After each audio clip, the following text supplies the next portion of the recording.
My name is Lena Hart, and I'm 28. 4 weeks ago, my parents sold my grandma's antique piano, the one she promised me, and turned the $95,000 into a brand new Mercedes for my sister. They thought hospice meant no consequences. They were wrong. Grandma made one call, and everything started collapsing. If you're interested in this topic, hit the like button, subscribe, and type "interested" in the comments. And I will give you a heart. I'm in South Boston when this starts, the kind of gray Tuesday where the sky looks like wet cement and the wind makes every street corner feel personal. And I'm walking out of my last lesson of the day with chalk dust on my fingers and that tired teacher hum in my bones, when my phone lights up with my father's name, and I already know the voice I'm about to hear because my dad doesn't call for love. He calls for control. And the second I answer, he goes, "Lena, your grandmother had another episode. They're moving her to hospice. Get to the hospital in an hour. No hello, no, are you okay?" Just instructions, like I'm a delivery driver in the family, not a daughter, not a granddaughter, and I'm standing on the sidewalk with my lesson book pressed against my chest thinking, hospice. Hospice means the last chapter.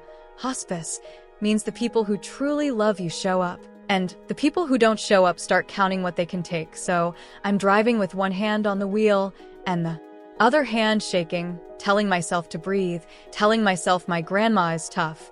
She taught me to play when my fingers were too small to reach an octave.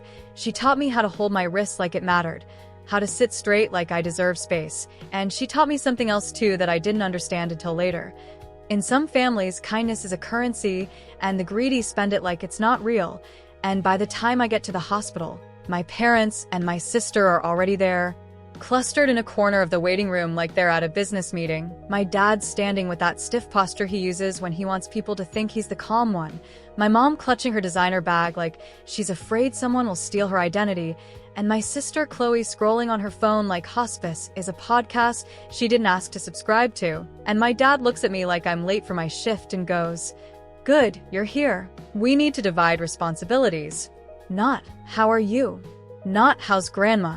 Just divide, assign, use," and he starts talking fast. "Someone needs to visit daily, your mother, and I have the business." Chloe is in a critical stage with Noah's family, and that name lands with weight because Noah is the boyfriend. But Noah's family is what matters to them. The wealthy family, the image family, the family that's supposed to rubber stamp Chloe's lifestyle. And my dad's eyes come back to me, and he says it like he's doing math. "So you'll handle the visits, your schedule is flexible. Teachers don't exactly work overtime." And I feel my face go hot because I want to say I teach 37 kids a week. I run recitals, I write curriculum, I stay late to help the shy ones who can't count. I work weekends because parents want their child to be a prodigy. But in this family, my work is always treated like a hobby you do until you marry rich. So I swallow it because swallowing is what I was trained to do, and I say, "Of course, I want to be with her anyway." And my dad nods like he just placed an order. "Perfect. Keep us updated."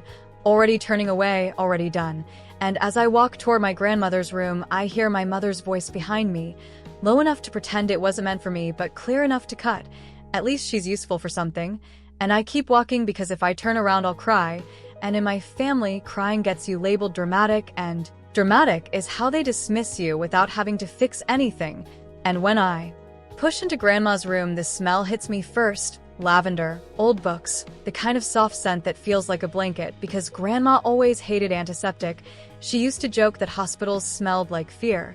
So she brought her own air, her own rules, and there she is, smaller than I want her to be, but still sharp, still watching, still present, and she smiles at me like I'm the only thing in the room that makes sense. "There's my girl," she says, and my throat tightens because I'm 28, and I still become 8 years old around her. Still waiting for permission to feel safe, I sit by her bed and take her hand, and it's cooler than it should be, and I'm trying to talk normal, trying to keep my voice steady, telling her about a student who finally played a clean scale, telling her about the silly mistakes kids make that remind you life is allowed to be simple sometimes. And grandma listens the way my parents never do. Eyes on me, not past me, like my words are worth the air. They take up, and after a while she says quietly, "Your parents acting like themselves?" And it's not a question, it's a weather report, and I let out this little laugh that sounds ugly. "Yeah, they're being efficient." And grandma's eyes narrow, and she squeezes my hand, weak but deliberate. "Listen to me, Lena," she says, and when Grandma says listen, you listen. That Steinway in the living room, the 1892 one, the one your mother likes to call the family piano, like family means ownership.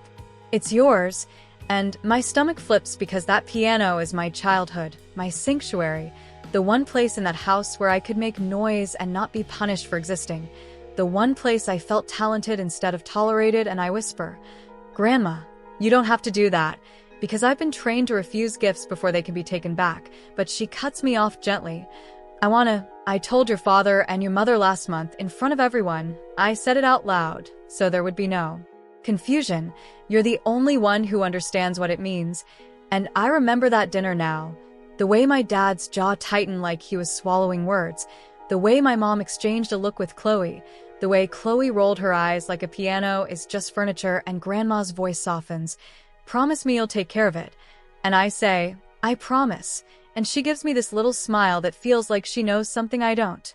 Some people only learn when the lesson costs them, she says, and at the time I think she means life. I think she means karma in a poetic way. I don't realize she means something specific, something planned, something with paper and signatures and consequences, because 2 weeks later I go to her house to grab old concert photos she wants beside her bed, and it's raining hard, the kind of rain that makes the whole world sound like it's being scolded, and I unlock the door with the key she gave me years ago, and the house is too quiet, not peaceful quiet. But something is wrong quiet, and I walk through the foyer, past the dining room, into the living room, and I stop so fast my breath catches because the corner is empty, the exact corner where the Steinway lived for 30 years, and there's a pale rectangle pressed into the carpet like a scar, and for a second my brain refuses to accept it, like if I stare long enough it'll reappear, but it doesn't, and my hands start shaking, and I call my mother right there in the silence, and when she answers, her voice is casual, almost bored, and I say, Where's Grandma's piano? And there's a pause, the kind of pause where someone decides what lie to use, and she goes, Your father handled it. Adult matters, Lena, you don't need to worry about it. And something cold moves through me. Handled it how? Where is it? And she says sharper. I said don't worry. And then she hangs up like I'm a telemarketer, and I stand in that empty room with the rain rattling the windows thinking, they wouldn't dare, but I already know they would, because my parents have always treated Grandma's love like it belonged to them, like her assets were their backup plan, like her life was a bank account with a heartbeat, and I drive to my parents' house with my jaw clenched so hard my teeth ache, and my dad answers the door holding a glass of scotch like it's a reward, and I don't even say hello, I say, the piano, and he doesn't flinch. He just says, sold it, got $95,000, good price, like he sold an old sofa. And I feel the room tilt. Grandma said it was mine. And he takes a sip and shrugs. Grandma is dying. She doesn't need a piano, and you don't either. And that's when my sister Chloe appears in the hallway jingling keys like a commercial. New keys for a new car, she sings, and I stare at her. You bought her a car with Grandma's piano? And my mom steps in, arms crossed, face hard. Chloe needs to make the right impression on Noah's family. Appearances matter. You wouldn't understand. And I hear my own voice go flat. Does Grandma know? And the silence answers me before words do. And my mother leans closer, voice low and vicious. She's on morphine half the time. She doesn't need stress. And if you tell her and it upsets her and something happens, that will be on you. Do you want to be responsible for killing your grandmother? And I swear to you, that sentence is the kind of sentence that makes you see your family differently forever. Because it's not a mother protecting a dying woman. It's a thief protecting the story that lets her keep stealing. And I'm standing there realizing my parents aren't just unfair. They're dangerous. Because they'll weaponize guilt like a knife and hand you the handle and say, don't make us do this. And right there, something in me snaps. Not in a loud way, not screaming, just a quiet internal click like a lock finally turning. And I say, Grandma has a right to know what happened to her property, and I won't lie to her. And my dad's eyes flash, and my mom's mouth opens like she's about to unleash the usual script, ungrateful, dramatic, jealous. But I turn and leave before they can hook me back into their language. And that night I don't sleep. I sit in my apartment on my secondhand couch staring at an old photo of Grandma at a concert, her fingers poised above the keys like she owned the universe. And I'm thinking about that empty corner. About Chloe's keys, about my mom's threat, And I'm going to pause you right here. Because I want to know something and I want you to answer like you mean it. Where are you watching from right now? And what time is it there? Because I know some of you are listening with that familiar tightness in your chest. The one that shows up when family turns love into a transaction. And I want to see how far the story is traveling tonight.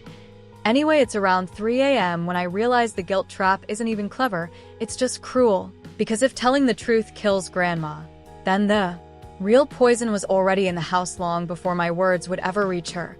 The poison was the betrayal itself, the disrespect, the theft, the assumption that Grandma was too weak to matter, and that I was too obedient to challenge them, and I'm done being obedient. So before dawn I put on my coat, and I drive to hospice, and my hands are shaking so bad I have to grip the steering wheel like it's the only thing keeping me on the road. And when I walk into Grandma's room, she's awake, watching the sunrise like she's collecting the last beautiful things, and she looks at my face and says softly, "I didn't sleep." And I sit down and take her hand and I say, "Grandma, I have to tell you something and it's going to hurt." And she doesn't flinch. She just says, "Then tell me."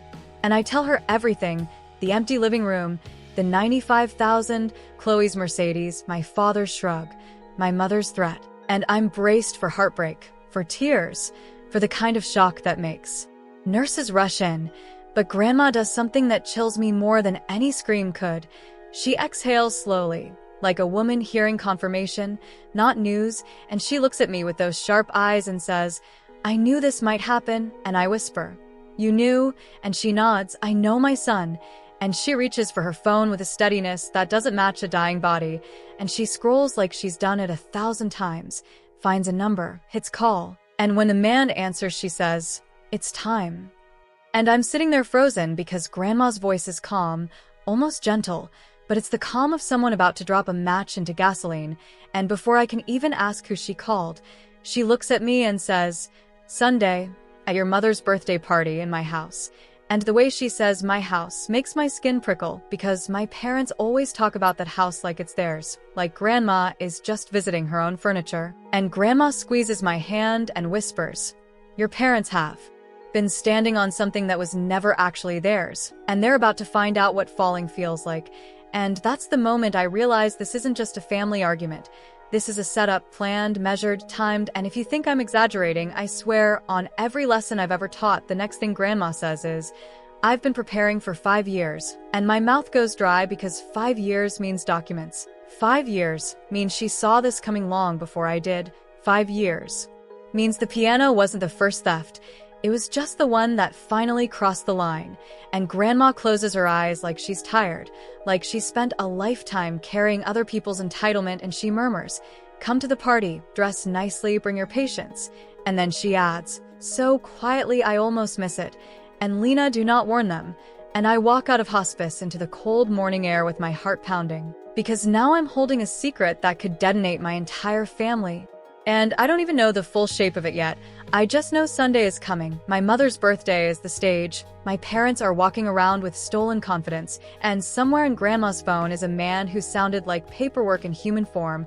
And if Grandma is willing to do this in front of everyone, it means whatever she's about to reveal is going to be public, permanent, and impossible for my parents to spin. And the scariest part is this: my father doesn't just hate being wrong, he hates being exposed. And when people like him feel their control slipping, they don't get kinder, they get desperate. And I'm realizing I might have just stepped into the kind of family war where the truth is the weapon and silence is no longer an option. I spend the next few days moving through my life like I'm carrying a live wire under my skin, teaching kids scales and posture and patience while my own thoughts keep snapping back to Sunday, to my mother's birthday party, to the way Grandma said "my house," like it was a quiet correction the universe had been waiting to hear. And every normal moment feels fake because my parents are acting like nothing happened. Like they didn't sell a dying woman's piano and threaten me with emotional murder if I told the truth. My dad even texts me once with a bland update about Grandma's condition, no apology, no acknowledgement. Just information, like we're co-workers on a project instead of family, and the more normal they act, the more furious I get because it's the same trick they've always used. Pretend nothing is wrong long enough and the person who's hurt starts to doubt themselves. But this time I don't doubt myself, I doubt them. I replay Grandma's voice in my head, calm and precise, and I keep thinking about the man she called, the way she said his name like it carried weight, and I start realizing something that makes my stomach flip. Grandma didn't just react to the piano. She anticipated it, which means she's been watching my parents for a long time, maybe even watching how they've treated me. And that realization brings up memories I'd buried, because it was easier to call them family quirks than to call them what they were. Patterns like how Chloe always got what she wanted first, and I got whatever was left, how my parents praised her ambition while calling my work cute, how my dad bragged about Chloe's connections at dinners and introduced me as the one who teaches music to kids, like my entire identity was a footnote. And I used to tell myself it didn't matter because Grandma saw me, but now I see how much Grandma must have seen too, all the little cuts, all the ways they treated me like an accessory instead of a person. And I wonder how many times she swallowed her anger to keep the peace. How many times she thought they'll change, they're stressed, they mean well. And that thought makes my chest ache because I recognize it. It's the same excuse I used for years. And the night before the party, I barely sleep again. My mind running scenarios like a bad courtroom drama. What if my parents flip the story? What if they accuse me of manipulating Grandma? What if they try to humiliate me in front of everyone? Because if there's one thing my mother hates more than being wrong, it's being embarrassed. And I can already picture her smile tightening, her voice turning syrupy and sharp at the same time. Lena, why would you upset your grandmother like this? And for a second, that old reflex flares, the urge to back down, to apologize for causing tension. And I have to sit on my bed and physically say out loud, I'm not wrong, because sometimes you need to. Hear it in your own voice to believe it. Sunday arrives cold and bright, the kind of winter sunlight that makes everything look exposed, and I stand in my apartment choosing a dress like I'm choosing armor. Something simple but clean, nothing flashy, because I don't want to look like I'm performing. I want to look like myself. And I pin my hair back the way Grandma always liked, so people can see your face, she used to say. And when I pull up to the house my parents call theirs, the driveway is already crowded with cars, laughter spilling out through the open door. Music playing from speakers that feel too modern for a house that holds so many old truths, and I sit in my car for a minute with my hands on the steering wheel, breathing, reminding myself why I'm here. Not to fight, not to beg, but to stand still and let the truth do its work. Inside the house, everything smells like catered food and expensive perfume. My mother's birthday banner stretched across the wall like a declaration of importance, and people I barely know hug her and compliment her dress and tell her she doesn't look 60, and she eats it up, smiling wide, eyes sparkling. And my dad works the room like a politician, laughing too loud, clapping men on the back, dropping hints about upcoming deals, and Chloe floats through it all like a princess who expects the floor to rise under her feet, showing off her keys, her new car, soaking in admiration. And I notice how she never once mentions Grandma, never asks how she's feeling, never even pretends to care, and I feel that old familiar burn, the one that says if I were the one with the car, the money, the connections, they'd care about me too, but that burn doesn't control me anymore. It just sits there, acknowledged, and then I see him, the man Grandma called, sitting quietly near the edge of the room with a leather briefcase at his feet, not talking much, just watching. And something about his stillness makes my skin prickle because he looks like someone who doesn't need to perform to have power, and I know without asking that this is him. The friend, the attorney, the reason Grandma sounded so certain. My aunt drifts over to me and whispers, "How's your grandmother really?" And before I can answer, my father's voice booms, everyone, let's gather for a moment." And I feel my stomach drop because I know that tone. It's the tone he uses when he's about to control the narrative, and he raises his glass and launches into a speech about my mother, about family, about gratitude, and then he pivots, smooth as oil, and we have a little surprise to share. And he gestures outside, and suddenly everyone is filing out onto the porch, murmuring, curious. And there it is, Chloe's silver Mercedes gleaming in the driveway like a trophy, red bow slapped on the hood, and my father announces loudly, "A gift for Chloe, made possible by your grandmother's generosity." And I swear the air leaves my lungs because he didn't just sell the piano, he sold the story. He turned theft into a virtue, and people clap. Some of them hesitate, glancing around like something doesn't sit right, and I hear a woman whisper, "Wasn't that piano supposed to go to the other granddaughter?" And her friend shrugs. Families change plans, And that sentence hits me hard because it's the lie people use to excuse everything. And Chloe laughs and hugs my parents and poses for pictures, and my mother catches my eye across the crowd and gives me a look that says, "Don't you dare." And for a split second, the old fear flares again. The fear of being the problem. But then I hear the click of a briefcase opening behind me, a sound so small and final it cuts through the noise, and the man steps forward, calm, composed, and says, "Excuse me, everyone." And the room starts to quiet because his voice doesn't compete, it commands, and he introduces himself. "My name is Thomas Reed. I'm Eleanor's attorney," and my father's face drains of color in a way I've never seen before. Not anger, not irritation, but pure shock. And Thomas continues, polite, precise. "Eleanor asked me to address some urgent matters regarding her estate," and my mother laughs nervously. "This isn't appropriate. My mother is unwell," and Thomas looks at her evenly.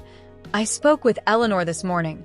She is fully lucid and very clear about her wishes," and the silence thickens. And I realize everyone is holding their breath because something is shifting, and they can feel it.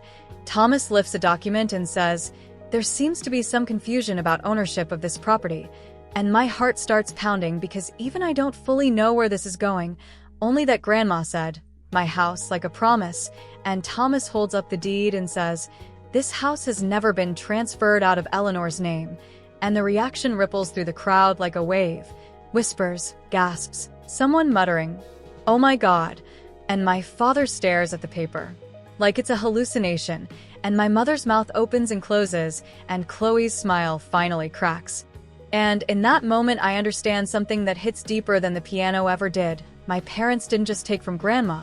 They built their entire sense of security on the assumption that no one would ever challenge them, that Grandma would always cover for them, that I would always stay quiet. And Thomas isn't done. He starts explaining terms, tenants, permissions, responsibilities. And I see people stepping back from my parents physically, creating space, like proximity itself has become risky. And I want to tell you right now, if you've ever been the one in a family who tells the truth and gets labeled the troublemaker, this is the moment you fantasize about but never think will actually happen, the moment where the lies run out of room. But I also want you to know it's terrifying because when the truth finally surfaces, it doesn't just punish the guilty, it exposes everyone who stood by. And I can feel eyes turning to me, curiosity mixing with judgment, and my father finally find his voice. "This is a misunderstanding," he says sharply, pointing at me. "She's been filling my mother's head with nonsense." And there it is, the move I expected. Blame the one who broke the silence. And I take a step forward before I can stop myself, and I say, "I didn't do anything." My voice steady. "Grandma made her decisions 5 years ago," and Thomas nods. "That is correct." And my mother's face twists. "You've always been jealous," she snaps. "You couldn't stand that Chloe had opportunities you didn't." And that old wound throbs. But instead of shrinking, I say, "I was jealous of being treated fairly." And the words hang there, raw and undeniable, and I see a few heads nod, small, but there, and Thomas clears his throat and says, "There is also the matter of the piano," and my chest tightens because this is the heart of it, and he explains, slowly, carefully, how the piano was part of a protected trust, how its sale was unauthorized, how the funds must be returned. And when he gestures toward the driveway, toward the Mercedes, the irony is so sharp it almost makes me laugh, and Chloe bursts into tears, real tears, not performative ones, because for the first time something is being taken from her, and my parents look stunned, not just because of the money, but because their audience is watching. And I can tell you this, humiliation is the only language some people understand, and even then they don't learn, they just resent. And as the room buzzes with tension and whispers, Thomas finally pauses and looks directly at me, and I don't know what he's about to say, only that Grandma told me to be patient, and patience feels like standing on a cliff edge waiting for the ground to move, and I can feel it coming, whatever Grandma set in motion. It's bigger than the piano, bigger than the house, bigger than this party. And as Thomas opens another folder and my father's hands start shaking, I realize Sunday was never about my mother's birthday. It was about ending an illusion in front of the very people who helped maintain it. And the scariest part is this. I still don't know what Grandma's final move is. I only know that if this is the opening act, whatever comes next is going to change my family forever. And once it happens, there's no going back to pretending we're something we're not. Thomas doesn't rush.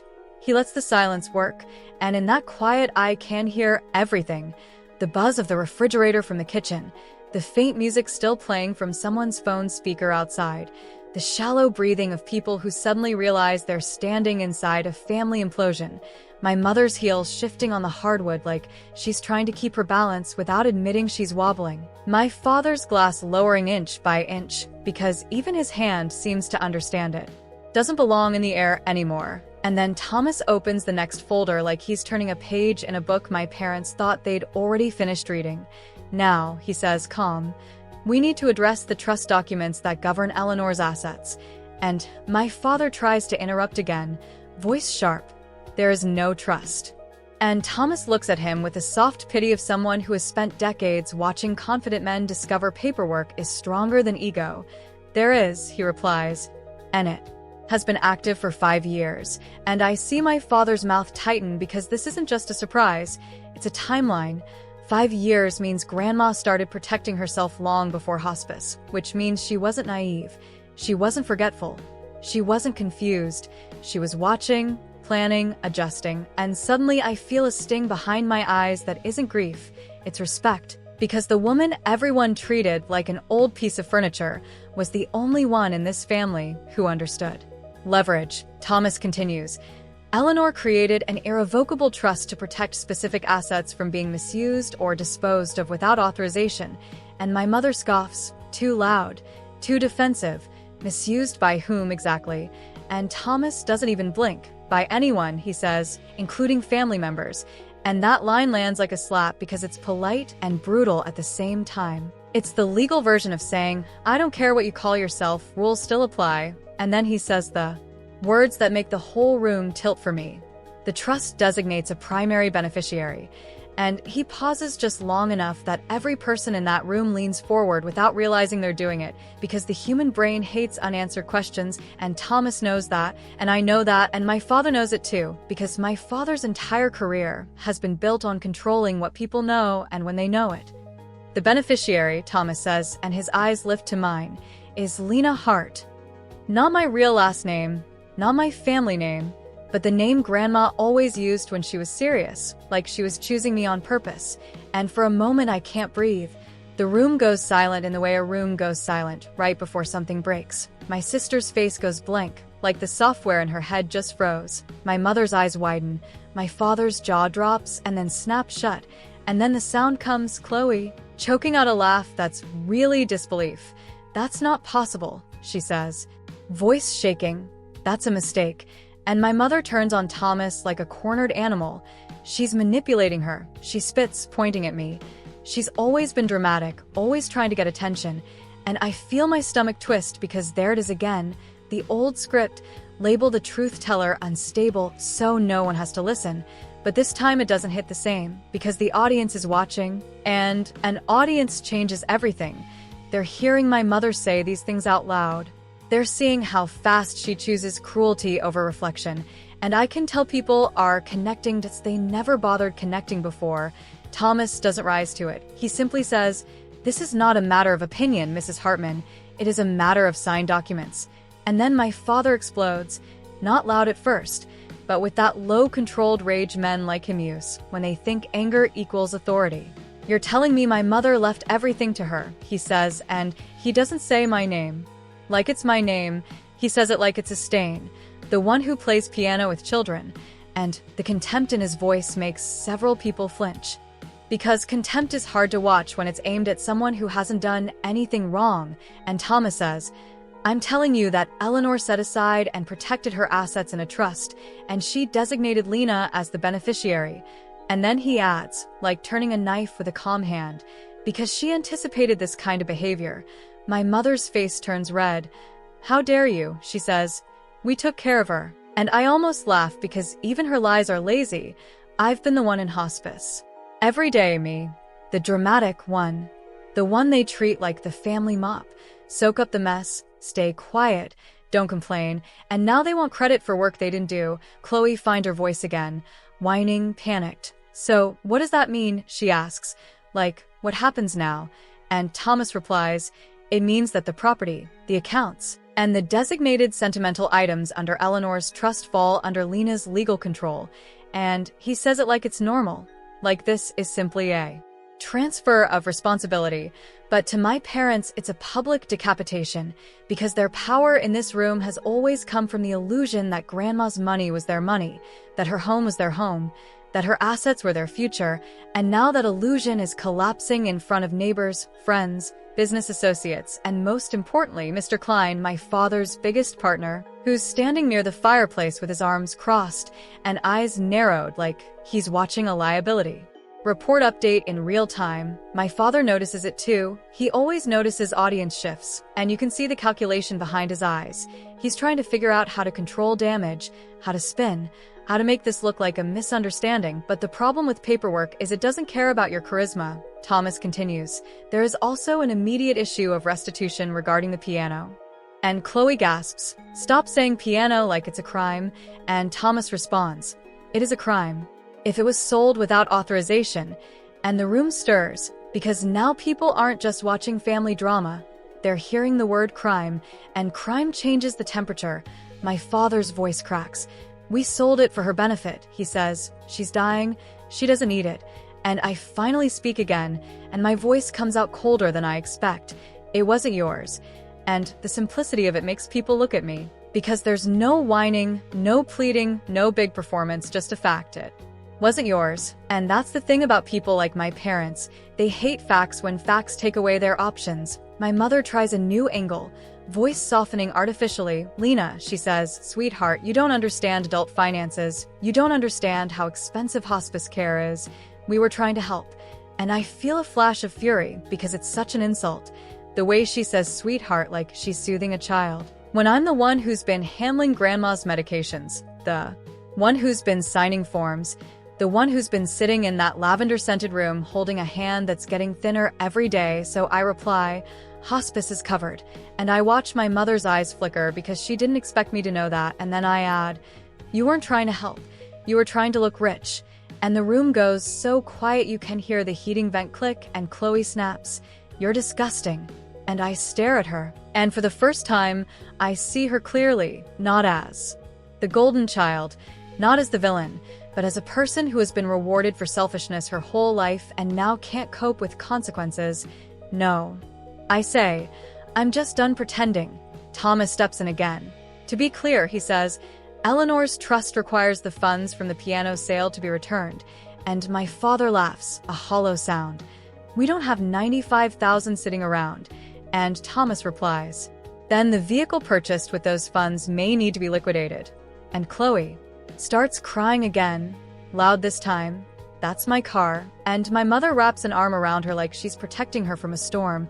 "Nobody is taking your car," she tells Chloe, then turns to Thomas. "This is extortion." And Thomas says, "It's restitution." And that single word feels like the heart of the entire story. Restitution. Not revenge, not drama, not jealousy.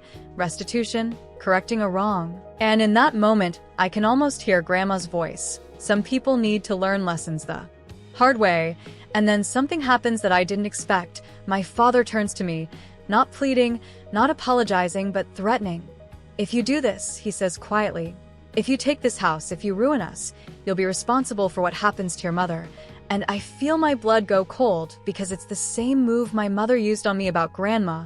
Threaten death to force silence. It's their favorite weapon, guilt as a leash. And before I can respond, Thomas speaks. "Mr. Hartman," he says, and his tone changes, less polite now. "I advise you warned. Any attempt to intimidate the beneficiary could be construed as coercion." And my father flinches, because suddenly his old tactics have legal consequences, and the room shifts again. More people take steps back, more eyes harden, and I realize my parents are losing not only control but credibility. And credibility is everything in the kind of social circle they live in. The circle that runs on appearances, favors, whispers, and dinners where everyone smiles while measuring everyone else. My mother notices too, and her face tightens, and she says something that is meant to cut me at the knees. "Your grandmother is dying," she says, voice trembling with fake grief. "She's confused. She's scared. She's letting you do this because you've been poisoning her with bitterness." And I feel the old urge to defend myself, to list every visit, every meal, every lavender candle, every conversation about music, but I don't, because defending yourself to people committed to misunderstanding you is a trap. Instead, I say, Grandma is lucid, and Thomas nods. She is. And then Thomas does something that turns the whole moment from shocking to unforgettable. He holds up his phone and says, Eleanor asked that I play a message, and the room freezes, because a message from a dying woman is not something people can shrug off. It's like hearing a verdict from someone who has nothing to gain by lying. My mother's eyes widen. No, she whispers, and Thomas presses play, and Grandma's voice fills the room, thin but clear. Diane, she says, Richard, and my stomach twists because even hearing her voice in this setting feels intimate and violent at the same time. If you're hearing this, Grandma continues, it means you did exactly what I feared you would do. And the room is dead silent. Not a cough, not a shuffle. You sold my piano, Grandma says. And you used my money to buy status. And I hear my father inhale, sharply like he's been punched. You assumed I was too weak to notice, Grandma continues, and you assumed Lena was too afraid to tell me the truth. And my eyes burn, because she's naming it, the exact dynamic they built their whole life on. You are wrong, Grandma says, and there's steel in her voice even now. Lena is not weak. She is kind, and you mistook her kindness for permission. And I can feel people turning toward me, and it's a different kind of attention than I'm used to, not the dismissive glance, but recognition. Like they're seeing me in the family for the first time. The house you live in is my house, Grandma says, and the life you've been living inside it has been borrowed. And then she pauses, and when she speaks again her voice is quieter, but somehow heavier. I loved you, she says, but love without boundaries is just enabling. And my mother's face crumples, because that sentence is a mirror. It reflects her whole life, her ability to take and call it love. You will not punish Lena for telling the truth, Grandma continues, and you will not blame her for consequences that belong to you.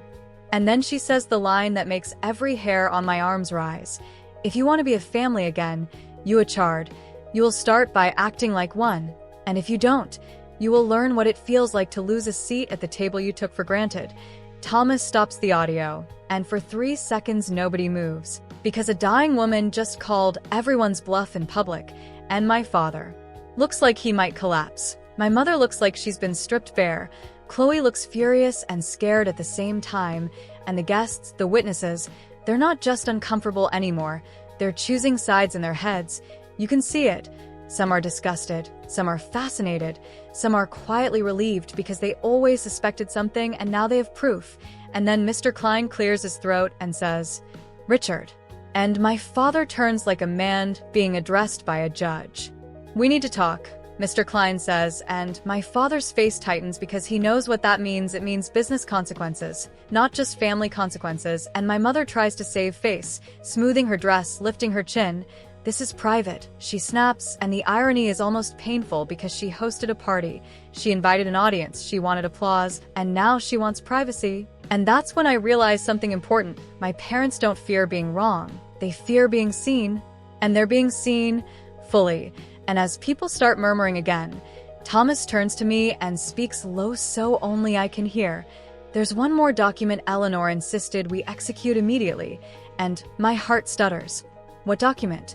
I whisper, and Thomas looks at me with a measured seriousness. A transfer of immediate authority, he says, effective today, and my stomach drops because I suddenly understand. This isn't just about the piano or the house. Grandma is shifting control now while she's alive, while she can witness the first wave, and Thomas adds quietly, she wanted to make sure no one could interfere if her condition changes quickly, and I feel a rush of fear and urgency because hospice time is unpredictable, and Grandma's voice on that recording sounded tired in a way that means she may not have much time left. And then my mother steps toward me, eyes bright with rage and humiliation, and she says in a tone that is half threat, half plea, you think this means you win. And I look at her, and I don't feel triumph. I feel something more dangerous, clarity, and I say, this isn't about winning. And she scoffs, then what is it about? And I answer, it's about reality catching up. And for a second her face changes like she might cry, but then it hardens again because my mother doesn't cry when she's wrong. She attacks. "You will regret this," she whispers, and I believe her. Not because she's powerful, but because people like her always try one last desperate move when they lose control. And as Thomas pulls me toward the dining table where papers are being laid out, I feel the room behind me shifting like a storm front moving in, my father being pulled into a conversation with Mr. Klein, my sister disappearing toward the driveway probably to stare at her car like staring could save it, my mother standing alone for the first time in the center of her own party. And I realize the real confrontation hasn't even happened yet, because the party was the reveal. But what comes after the reveal is where people show who they really are, and I have a sinking feeling that my parents are about to do something that will force me to choose between being merciful and being safe. And I don't know yet which one Grandma would want more. I only know she told me to bring patience, and patience is going to be tested in ways I'm not ready for. Thomas lays the papers out on the dining table like he's setting a trap and inviting everyone to watch the animal walk into it. And the crazy part is my parents still think they're the hunters, not the prey, because entitlement does that to a person. It makes you believe the world is a stage built for your comfort, and when reality shows up with receipts, you call it drama. Thomas points to the first page and says, "This is a temporary authority directive," and my mother immediately snaps. Temporary. Like the word itself offends her, and Thomas replies, "Effective immediately."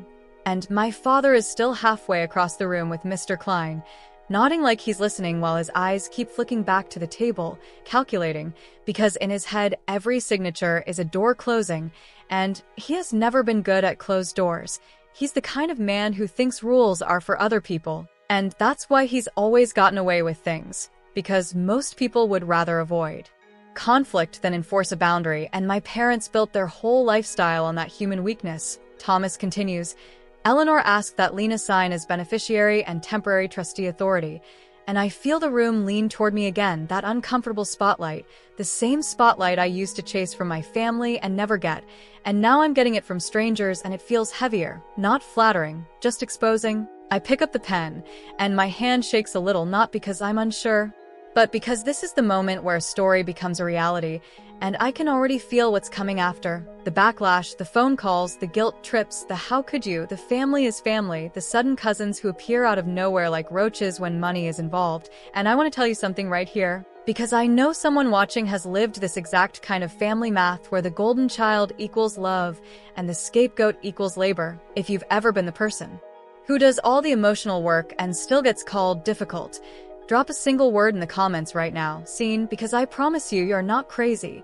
You're just surrounded by people who benefit from you doubting yourself. I sign, and Thomas signs, and Aunt Marjorie, my grandmother's sister, signs as witness with a hand that looks steady but eyes that look wet. And my mother makes this strangled sound like she's swallowing a scream. "This is disgusting," she whispers, and then she tries to turn the room against me. Because that's her favorite move. If she can't control facts, she'll try to control people. "Everyone," she says too loudly. "You don't know Lena. She's always been jealous of Chloe. She's always wanted to take what isn't hers." And I almost laugh because it's so predictable, like a script she memorized in 1999 and never updated. And then Thomas does something that makes my chest tighten. He slides another document forward and says, "Now we need to address immediate security of the remaining assets." And my father breaks away from Mr. Klein and strides over, and the mask is back on his face, that polished businessman smile, but his eyes are furious. "Thomas," he says, too friendly, "surely you understand this is an emotionally charged day. My mother is in hospice. My wife is celebrating her birthday. We can handle paperwork privately." And Thomas looks at him like he's watching a man try to charm a bank teller into ignoring a robbery. "Eleanor specifically requested this be done with witnesses," he replies, "because she anticipated pressure, intimidation, and interference." And that line makes several guests shift uncomfortably, because now they're realizing they're not just spectators, they're evidence, and my father's smile tightens. "Interference," he repeats, acting wounded. "I would never interfere," and I say quietly, "You already did," and my mother's head whips toward me. "Shut up," she hisses, and it's so sharp and so ugly that even the neighbor lady near the hallway makes a face like she just smelled something rotten. And I feel this strange calm settle over me, because when people finally show their real face in public, you stop needing to explain them to yourself. My father lowers his voice like he's talking to a child. "Lena, you're making a mistake." And I hate that he uses that tone, that "I'm reasonable and you're emotional" tone, because it's another form of control. It's gaslighting with a tie on. The trust may say one thing, he continues, but families don't operate like contracts. And I look at him and I think, you're right. You don't operate like family. You operate like a contract you keep rewriting when it stops benefiting you. So I answer, families aren't contracts, but trust is. And he flinches because he didn't expect me to say it that clean. My mother tries again.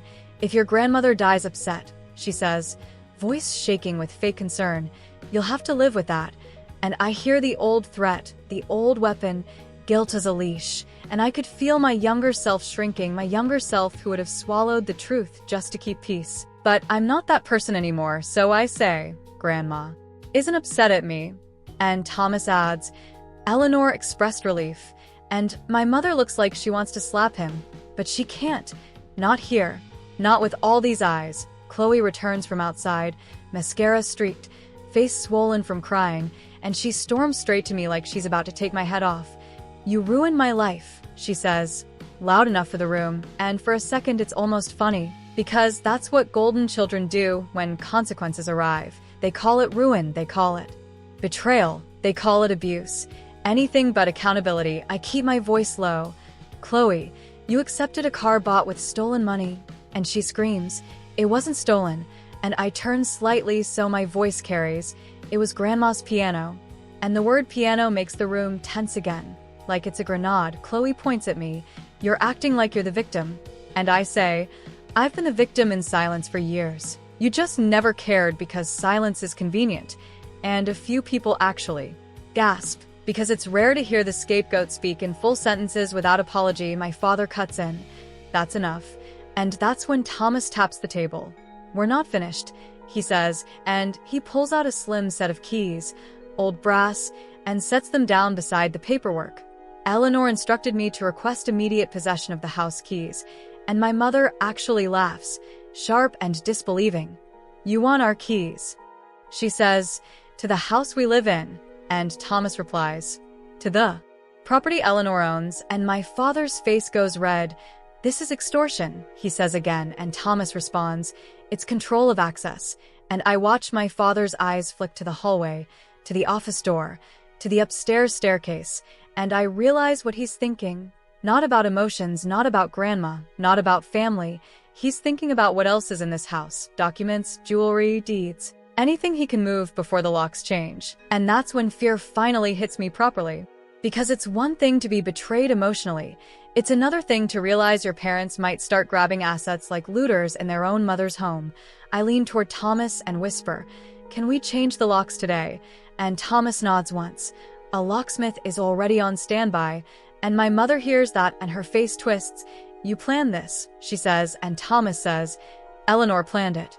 And my mother looks like she might faint from pure humiliation. Mr. Klein, my father's partner, steps closer and asks, calm but icy, Richard, have you been presenting this property as collateral in any of our dealings?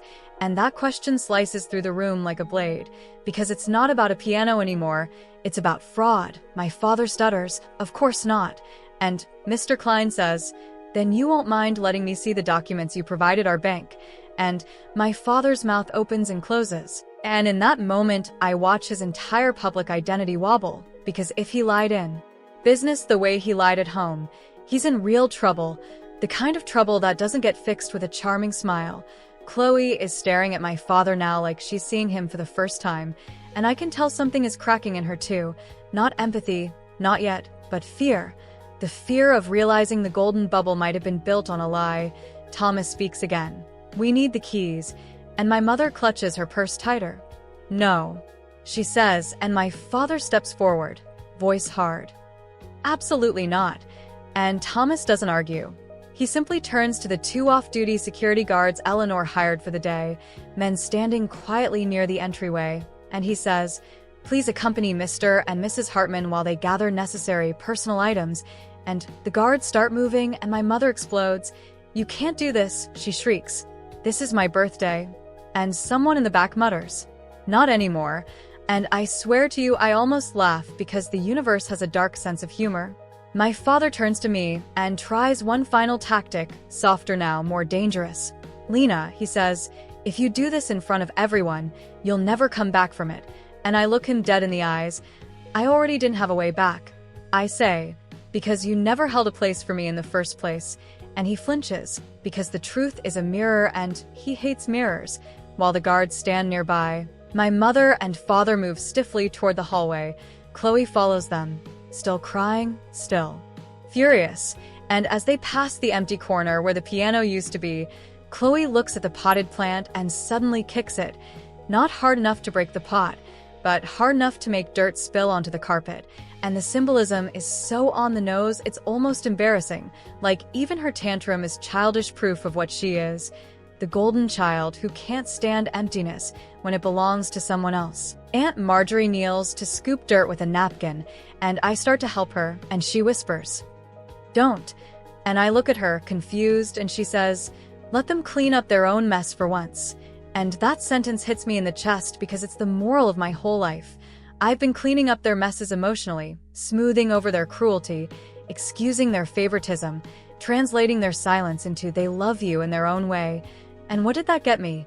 It got me a lifetime of shrinking. So I stand up, and I let the dirt sit there, because I'm learning that a boundary sometimes looks like refusing to be the cleanup crew. Thomas gathers the signed papers and slides them into his briefcase, then leans toward me. "There's one more thing," he says quietly. And I feel my stomach drop again. "Eleanor asked me to give you this only after the trust was acknowledged publicly." And he pulls out a sealed envelope, thicker than normal, and written on the front in my grandmother's handwriting are 6 words that make my throat tighten instantly. "For Lena, when they show you who..." My eyes sting because Grandma knew. She knew they'd show themselves. She knew I'd finally see it without fog. I take the envelope, my fingers trembling, and I feel every set of eyes on me again. And if you're watching this right now, I want to ask you something, because this is where opinions split. If your dying grandmother gave you an envelope that could change everything, would you open it right there in front of everyone, yes or no? Because what I did next was the moment I stopped being the quiet girl who took whatever scraps she was given and started becoming the person my grandmother was trying to protect. I stare at the seal, and I hear my mother's voice from the hallway, muffled but vicious. She's always been ungrateful. And I hear my father's voice, low and urgent, "Get the files." And that's when I freeze, because files means paperwork, means evidence, means assets, means something they're trying to move before the locks change. And Thomas's eyes sharpen as he hears it too. He nods once toward the guards, and one of them moves toward the hallway immediately. And the atmosphere in the room changes again, from awkward drama to active danger. Because if my parents are trying to grab something, that means there's something bigger than the piano, bigger than the house, something they thought they could quietly own. And I realize Grandma's envelope might not be about comfort at all. It might be about warning. I break the seal with my thumbnail, my heart pounding, and as I pull out the first page inside, I see a single sentence at the top that turns my blood cold, because it's not a love note. It's not a goodbye, it's a map, and it starts with the words, "If Richard tries to take the safe deposit box," and right then, from the hallway, there's a sharp crash like a drawer yanked too hard, followed by my mother's scream and the guard's voice, firm and loud, "Step away from that cabinet." And I don't even look up yet because my eyes are locked on the paper in my hand, and I realize my grandmother didn't just plan for betrayal, she planned for theft, and she left me instructions for what to do when it happened. I don't look up right away, because the paper in my hands feels heavier than it should, like it's pressing straight into my ribs, and the room around me goes muffled, as if my grandmother anticipated this exact moment and wanted me focused, not distracted by shouting or crashing drawers or my mother's voice rising into hysteria in the hallway. The first line is typed, clean and clinical, not sentimental at all. "If Richard tries to take the safe deposit box," and underneath it in my grandmother's handwriting, slanted and familiar, "Do not stop him with emotion. Stop him with facts." And something in me clicks into place, because for the first time I understand that Grandma didn't just love me. She studied my parents. She watched their patterns the way a chess player watches an opponent, quietly, patiently, waiting for them to reveal how they move when they think no one is watching. Another crash echoes from the hallway, and Thomas straightens immediately, his jaw tight, and the guards move. Faster now. Boots thudding against hardwood, voices overlapping. "Sir, you need to step back. That cabinet doesn't belong to you." And my father's voice cuts through it all, sharp and panicked. "This is ridiculous. Those are personal documents." And I finally look up, because that word personal has always been his favorite shield. Personal when it's convenient, private when it hides wrongdoing, family when it manipulates guilt. And I hear my mother crying. Not soft crying, but loud. Performative sobbing meant to draw allies, to make people uncomfortable enough to intervene on her behalf. And for a second I wonder if anyone will, if some well-meaning relative will step in and say this has gone too far. That family should handle things behind closed doors, but nobody moves, because once the mask slips publicly, people don't rush to put it back on. They step away. Thomas steps closer to me and speaks low, controlled. "Lena, your grandmother suspected your father maintained access to a safety deposit box opened under her name years ago." My heart thumps harder. "Under her name?" I repeat, and he nods. "She allowed him access as a convenience when your grandfather died." And I don't miss the emphasis on allowed. "Last year, she quietly revoked that access." Thomas continues, "But Richard never checked." And something cold spreads through my chest, because I know my father well enough to know he wouldn't check unless he was planning to use it, and Grandma knew that. 2. The paper in my hand continues with bullet points, exact dates, bank branch location, box number partially redacted, instructions for Thomas to initiate an immediate access lock if certain conditions are met, one of them being unauthorized removal of property from the house, which is happening right now. I look toward the hallway just as one of the guards steps back holding a thick leather folder. My father lunges forward instinctively, hand outstretched, and the guard pivots smoothly, blocking him. "That belongs to Eleanor Whitmore," the guard says, voice calm but unyielding, and my father snaps, "That belongs to me." And Thomas says, loud enough for everyone, "No, Richard, it never did."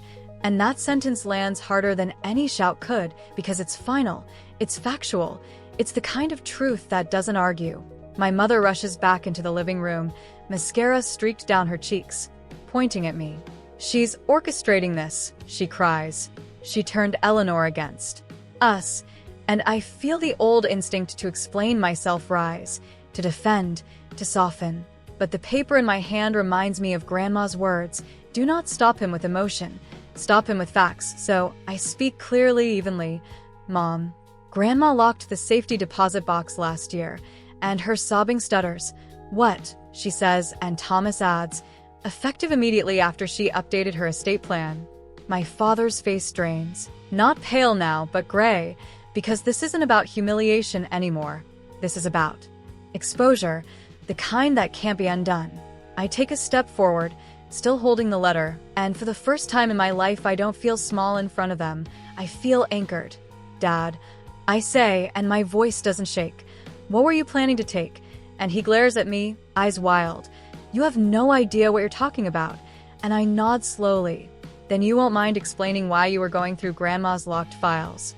And that's when silence really hits, the kind that presses on your ears, because everyone in the room understands what that implies, and Marjorie covers her mouth. Mr. Klein takes another step back, and Chloe stands frozen near the doorway, staring at our father like she's seeing him as a stranger. I glance at her for half a second and feel something unexpected. Not satisfaction, not pity, but clarity. This is the moment golden children lose their shine. Not when the favoritism stops, but when they realize what it was built on. Thomas opens the folder.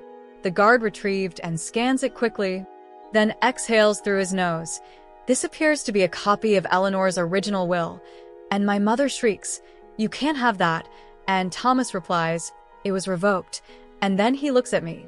She suspected Richard kept a copy to reference in negotiations, and I feel my stomach flip. Negotiations, the word echoes, because suddenly all the pieces line up. The piano sale, the car, the public announcement, the assumption that Grandma was too weak to object. This wasn't just entitlement, it was strategy. A rushed grab before the window closed, and Grandma knew. She knew exactly what kind of move this was. I look back down at her letter, reading the next line. "If he has the old will, he will try to claim confusion. Do not let him." And my chest tightens because this is my grandmother's voice, firm and protective, the voice she used when teaching me difficult pieces. When she refused to let me quit halfway through something hard, I raise my head and say, "That will isn't valid." And my father snaps, "You don't know that." And Thomas says, "I do." And then something inside me shifts from reactive to proactive. "Thomas," I say, "call the bank." And he nods immediately, pulling out his phone, and my father takes a step toward me, hands raised now, pleading mixed with anger. "Lena, listen to me." And I almost laugh, because this is the first time in my life he's asked me to listen. Really listen, not comply, not absorb, but listen, and it's too late. "If you do this," he continues, "you'll destroy this family." And I answer, "You destroyed it when you treated Grandma's life like a closing window for profit." And his mouth opens, but no words come out. Thomas speaks into the phone, calm and precise.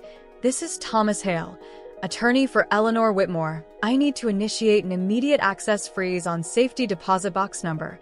And he reads off the number from my letter.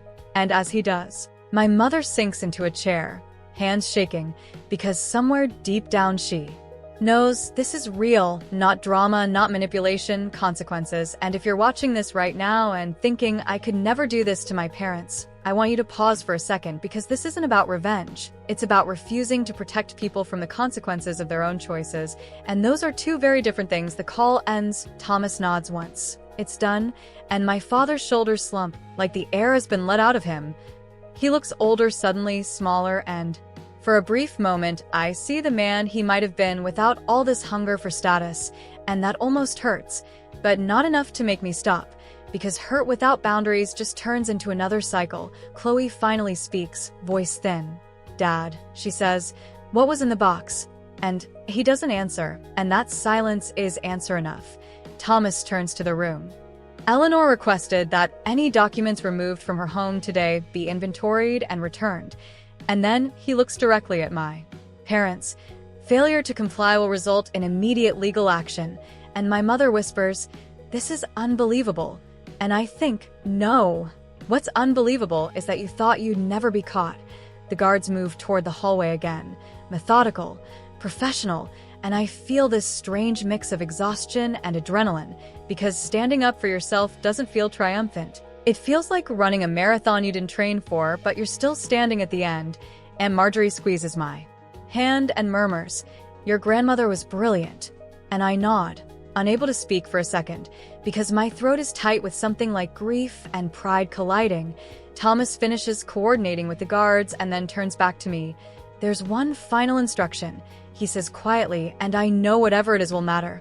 Eleanor asked that after today, you decide how much access your parents have to her in hospice." And that sentence hits harder than any legal maneuver, because this isn't about money or property anymore. It's about emotional access, about whether people who exploited her get to sit by her bedside pretending none of this happened. And I close my eyes briefly, thinking of Grandma's thin hands, her sharp eyes, her voice when she said justice doesn't always arrive loudly. Sometimes it arrives prepared. I open my eyes and say, "They can visit." And my parents both look up sharply, hope flickering. But not alone. I continue, "And not to discuss finances or property."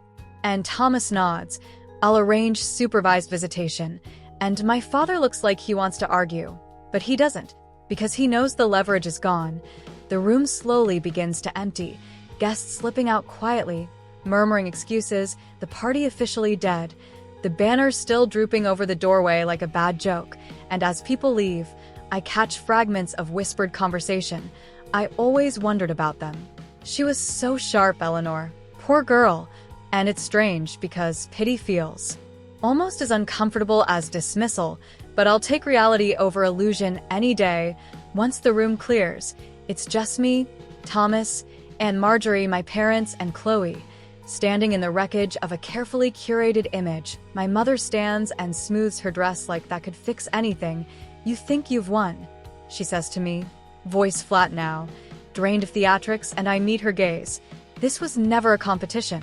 And she laughs bitterly. "It always was. And maybe that's the saddest thing she's ever said." My father doesn't look at me as they leave, escorted quietly, and Chloe lingers for half a second, eyes flicking to me, then away, and I wonder what story she'll tell herself tonight. villain or victim, truth or comfort. After the door closes, the house feels eerily quiet, dust still on the carpet where the plant spilled, the absence of the piano like a missing tooth, and Thomas exhales. "You handled that well." And I shake my head slightly. "I handled it prepared." And he smiles faintly. "Your grandmother would like that distinction." And as we start gathering papers, my phone buzzes with a message, a hospice update, grandma resting, asking for you later, and my chest tightens again because this story isn't over. Not emotionally, not morally, not yet. And if you're still here watching this, ask yourself this: what happens after the confrontation, after the truth, after the power shifts? Because the next part isn't about them losing control, it's about what I do with mine, and trust me, that decision mattered more than anything that happened in this room. The next morning, I woke up with that post-adrenaline hangover you only get after you finally said the thing you were never allowed to say. My body felt tired, but my brain was wide awake, like it kept replaying the moment my father's shoulders dropped when Thomas said, "It's done." And for a second, I lay there staring at the ceiling thinking, so this is what power feels like. Not loud, not dramatic, just quiet control over your own life. And then my phone buzzed again with the hospice number. And every thought in my head reorganized itself around one truth. Grandma was still alive, which meant the real story wasn't the party. It was what happened at her bedside after the masks came off. I drove to hospice early, before my first student, before the world could distract me. The parking lot was half empty. The air had that cold bite that makes your lungs feel sharper. And as I walked down the hallway, I could smell the familiar mix of antiseptic and something floral that the nurses used to make death feel less like death. I didn't know what I expected to see. Some dramatic moment, some cinematic scene, but hospice isn't like that. It's quiet, it's slow, it's ordinary in the most haunting way. Grandma's door was slightly open, and Nurse Carol looked up with that gentle, practiced expression. "She's awake," she whispered, "and she asked for you." I stepped in and Grandma was propped up with pillows, her skin pale, but her eyes still had that sharpness. That I see everything stare that used to make my parents behave when I was little, and when she saw me, her mouth lifted just slightly. "There you are, my brave girl." And I didn't realize I was holding my breath until I exhaled. I sat beside her and took her hand. It was warmer than I expected, fragile but present. "How do you feel?" I asked, and she gave me this tiny shrug like she was commenting on the weather. "Like an old house in winter," she said. "Still standing, but you can feel the drafts." And I laughed under my breath because she could make you laugh even when you were terrified. "They came to you," I said, and her eyes narrowed a fraction. "They tried," she corrected. "Thomas didn't allow it, did he?" "No," I said, "supervised only." And Grandma nodded once like that was exactly the answer she expected. "Good," she said softly, "because people like your parents don't come to hospice for closure. They come to hospice for leverage." And I felt my chest tighten because that was exactly what it was. Not grief, not love, leverage. "Grandma," I said, "did you know they were going to try to take the deposit box?" And her lips pressed together, not angry, just resigned. "I didn't know which drawer they'd reach in first," she said, "but I knew they'd reach." And then she turned her head slightly and looked at the empty chair in the corner. "Your father has always been a man who mistakes access for ownership," she said.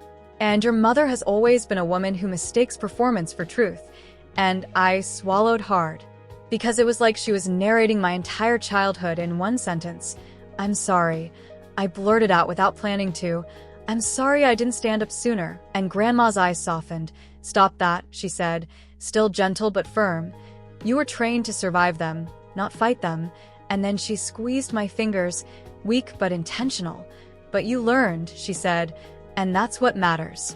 I sat there for a moment just holding her hand, and then the thought that had been stalking me since yesterday finally pushed forward. "What happens now?" I asked, with them, and Grandma's expression didn't change, but her voice dropped a little. "Now we see what kind of people they become when the stage is gone," she said, "because it's easy to play generous when everyone is clapping. It's harder when you're alone with the truth." And that sentence landed like a stone, because my parents were never alone with the truth. They always had an audience, friends, business partners, neighbors, even me, as their silent witness. And yesterday the witness changed sides, not out of spite, but out of sanity. Nurse Carol knocked softly and entered with a small cup of water. Grandma took a sip, and then she looked at me like she was about to give me homework.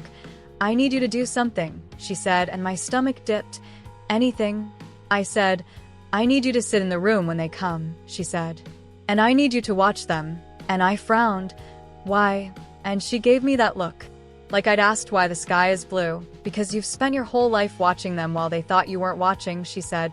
"Today they will know you're watching." And my throat went tight because I didn't want to do that, not because I was scared of them yelling, but because I was scared of the part of me that still wanted them to turn into different people. The part of me that still hoped for a sudden miracle apology that would make everything feel worth it, and Grandma, as if she read that thought right off my face, said, "Hope is not a plan," and I exhaled a shaky laugh.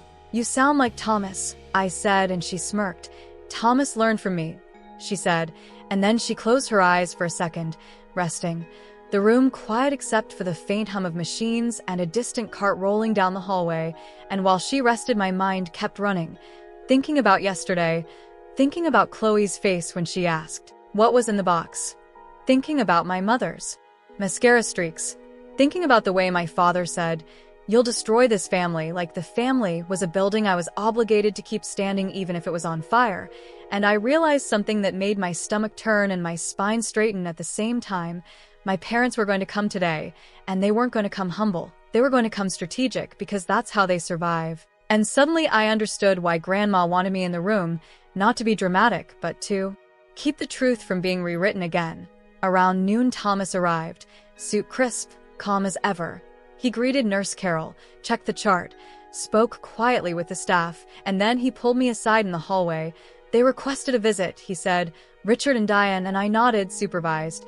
I said, and he nodded back. "Of course," he said. "And Lena, one more thing." And his tone shifted slightly, not alarmed, but serious.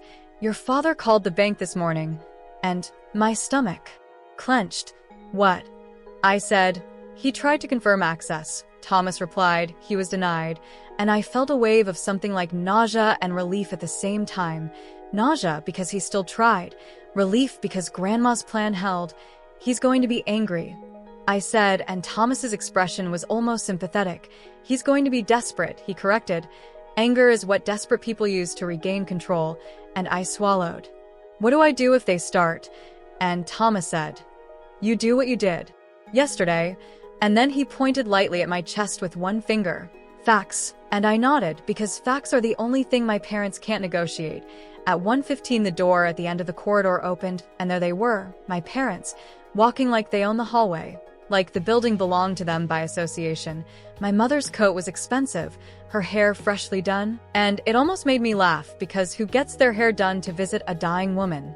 Then again, my mother doesn't visit people. She performs for them. My father's jaw was tight, his eyes scanning like he was assessing risk, not visiting his mother, and when they saw me, their steps slowed just a fraction, like they'd forgotten I was a real person and not just a background character. Thomas met them halfway, professional, polite. "Mr. and Mrs. Thompson," he said, "you'll have 15 minutes. My mother's eyes flicked over him like he was furniture. "We need to speak to Eleanor privately," she said, and Thomas didn't blink. "No," he replied. "All visits are supervised per her directive." My father's voice sharpened immediately. "This is absurd." And Thomas answered calmly. "This is hospice," he said, "not a negotiation table." And that line alone felt like a pattern interrupt to my entire life, because my parents have always treated every space like a negotiation table. The kitchen, the car, the living room, even funerals. They followed Thomas into the room, and Grandma was awake again, eyes half open, watching them enter like a judge watching defendants walk into court. My mother's face shifted into a soft expression instantly. "Mom," she cooed, and I felt my skin crawl because I knew that voice. The voice she uses when she wants something. My father stepped closer, hands clasped. "Mother," he said, "we need to talk." Grandma didn't answer right away. She just looked at them, and then she looked at me, and that look was like a quiet reminder. Don't let them rewrite. My mother sat on the edge of the chair and reached for Grandma's hand, but Grandma didn't offer it. She kept her hand on the blanket, still, and my mother's smile twitched. "We were so worried," my mother began. "Yesterday was such a misunderstanding," and Grandma's voice came out thin but clear. It wasn't a misunderstanding, Diane, and the room went still. My father's eyes narrowed. Mother, you're being influenced, he said, and Grandma actually laughed, a dry little sound. Influenced, she repeated. Richard, you couldn't influence me with a crowbar.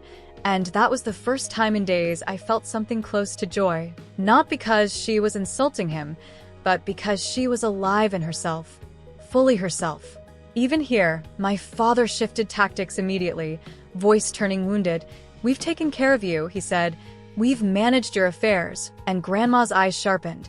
You managed access, she corrected. You didn't manage care. My mother jumped in fast. Lena has always been jealous of Chloe, she said, throwing my sister under the bus without even realizing it. She's twisting everything. And I felt that familiar heat rise in my chest, but I didn't speak yet. Grandma did. Don't say my granddaughter's name like it's a flaw, she said, and my mother blinked, surprised, like she wasn't used to being challenged. My father leaned forward, voice lower, urgent.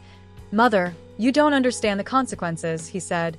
My business, my reputation, the house. And Grandma cut him off. The house, she said, and then she looked at me again. Tell him, she whispered, and I understood. This is my turn. I took a breath and spoke calmly. Dad, you don't own the house. And he snapped. I know what that man said, and I didn't flinch. Thomas didn't say it. I replied. The deed says it. And I watched his face tighten because he hated that. Hated that there was no angle, no spin. My mother's eyes filled with quick tears again. Eleanor, she said, why are you doing this to us? And Grandma's voice softened, but only slightly. Because you did it to yourselves, she said. You sold my piano. My father started. Mother, you weren't using it. And Grandma's eyes flashed. That piano was never yours to evaluate, she said. You didn't sell wood and ivory, Richard, she said. You sold the one thing Annabelle loved in this family. And my throat tightened because she said it out loud, and saying it out loud makes it real. My mother's voice turned sharp. We needed the money, she said. Chloe needed stability, and Grandma's expression went almost calm again. Then you should have used your own money, she said, or accepted that Chloe can live without a Mercedes. And my father's control finally slipped. This is punishment, he snapped. You're humiliating us. And Grandma stared at him, long and steady. No, she said, I'm correcting you. And that distinction hit me like a bell, because punishment is emotional, correction is moral. Correction is what you do when you refuse to let someone keep doing harm unchecked.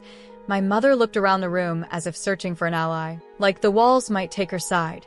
And then her gaze landed on me, and she whispered through clenched teeth, Are you happy now? And I felt that old reflex to say no, to reassure, to soften, but I didn't, because reassurance is how you teach people they can keep doing the same thing and still get comfort from you. So I answered honestly, I'm not happy. I said, I'm clear. And my father looked like he wanted to explode. Thomas cleared his throat gently. Time, he said, and my mother panicked, leaning forward. Mom, please, she pleaded, tell Thomas to stop. And Grandma's voice turned icy in the calmest way. I already did, she said, 5 years ago. And my father froze. 5 years, he repeated, and Grandma nodded faintly. I made arrangements, she said, because I knew who you were becoming. And that line landed like a funeral bell, because it wasn't just about the piano now. It was about identity. It was about a mother admitting she doesn't trust her son. And my father's face twisted with something like rage and shame fighting each other. My mother stood abruptly, chair scraping. This is elder abuse, she blurted. This is manipulation. And Thomas stepped forward smoothly. Mrs. Thompson, he said, every word spoken here is documented. And my mother's mouth opened then closed, because she realized she couldn't bully the room anymore. She turned back to Grandma, voice trembling. We are your children, she said, and Grandma's reply was quiet but lethal. And Annabelle is my legacy, she said, not because she's perfect, but because she has a conscience. My father took a step forward. Mother, if you do this, he said, if you lock us out, if you give everything to her. And Grandma cut him off with a thin breath. I'm not giving her everything, she said. I'm returning what you took. And then she looked at him with that same steady gaze. Richard, "You can leave now." And my father stood there like he couldn't process being dismissed. Because he's not used to that. He's used to ending conversations not being ended. Thomas opened the door and my parents didn't move for a second. Then my mother walked out first, chin lifted, eyes wet. Trying to maintain dignity, my father followed slower, eyes locked on Grandma, like he wanted one last chance to intimidate her into changing her mind. But Grandma didn't blink. She just watched him go, and when the door closed, the room exhaled. Grandma's shoulders sank slightly, the effort catching up to her. I rushed to her side and took her hand. "Are you okay?" I asked, and her fingers squeezed mine faintly. "I'm fine," she whispered. "I just needed you to see it." And my voice cracked. "See what?" And she opened her eyes fully. "That they will say anything," she whispered. "Anything to avoid accountability." And tears burned behind my eyes because that was the education.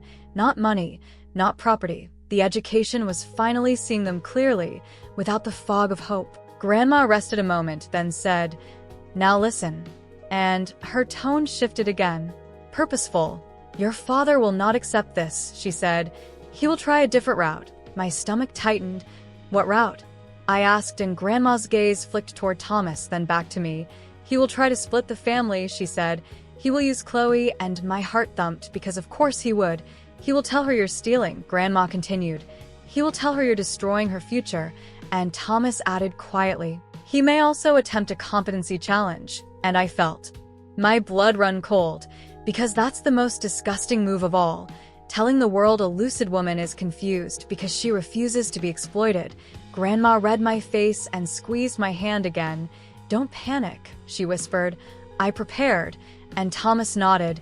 "We have medical evaluations," he said. "We have documentation." And I forced myself to breathe, because this is what my parents do. They create panic, so you make sloppy decisions. I leaned closer to Grandma. "What do you want me to do?" I asked, and she looked at me with tired eyes that still held fire. "Live like you matter," she whispered. "And stop negotiating with people who only respect you when you're useful."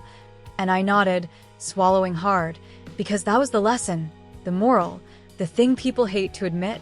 Love without respect becomes a leash, and my parents have been holding that leash my whole life. Grandma's eyes fluttered, exhaustion pulling her down, but before she drifted, she said one more thing, barely audible. "Tonight," she whispered, "check your voicemail." And I froze. "Why?" I asked, and she didn't answer. She just closed her eyes, and that one instruction lit a fuse in my mind, because Grandma never says things for no reason. I left hospice in a daze, drove home, taught my lessons like my body was on autopilot, smiled at my students, corrected finger placement, listened to wrong notes become right notes. And all day I could feel that sentence sitting in my skull like a pebble in a shoe. Check your voicemail. When the last student left and the apartment finally went quiet, I sat on my couch and stared at my phone for a full minute before opening it. I had 12 missed calls, all from numbers I recognized too well.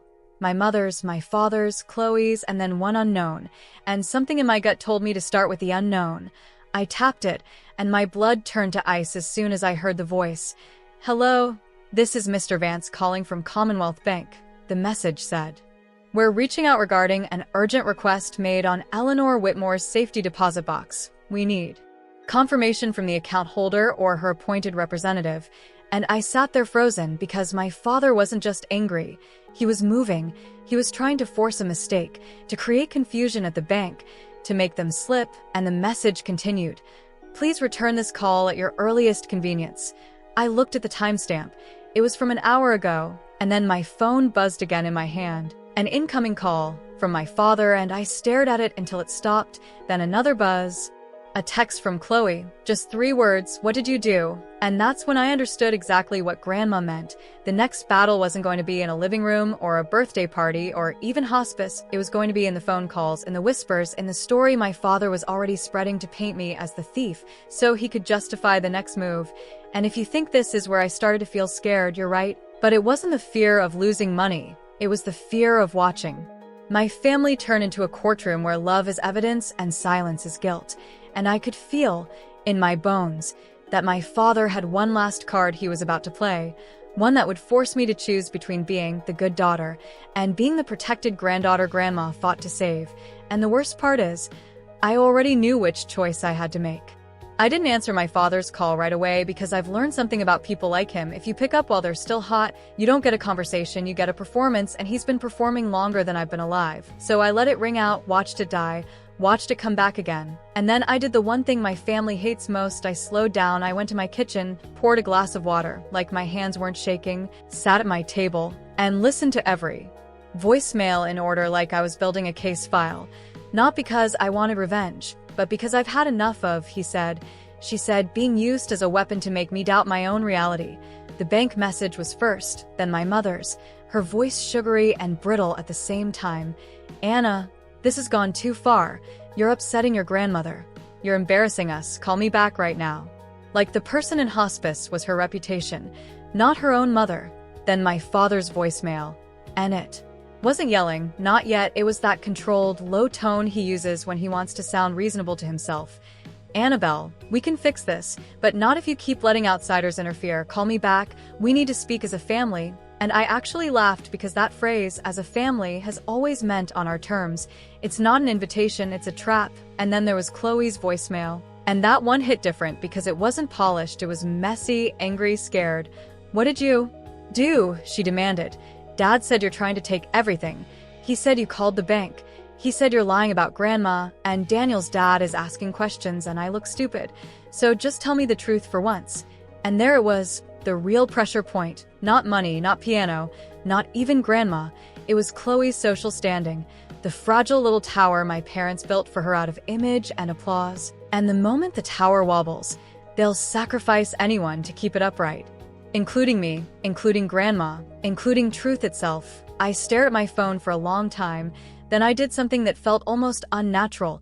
I didn't reply with emotion, I replied with strategy. I texted Chloe first because if I could stop the poison from spreading through her, I could stop my father from recruiting her as his mouthpiece. I typed, I'm not taking anything. Grandma created a trust years ago. Thomas is her attorney. Dad tried to access the deposit box today, and the bank called me to confirm.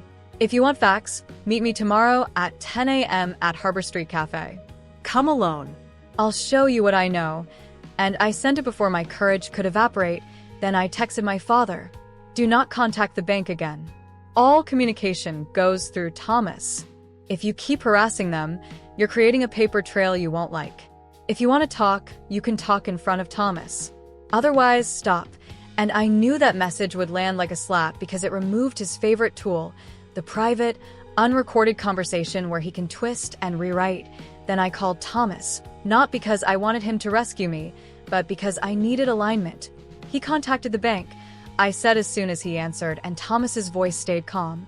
I suspected he would, he said. I already notified the bank's legal department.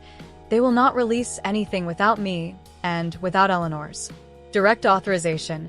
And I exhaled like my lungs had been clenched all day.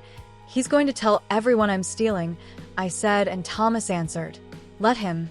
And that made me pause.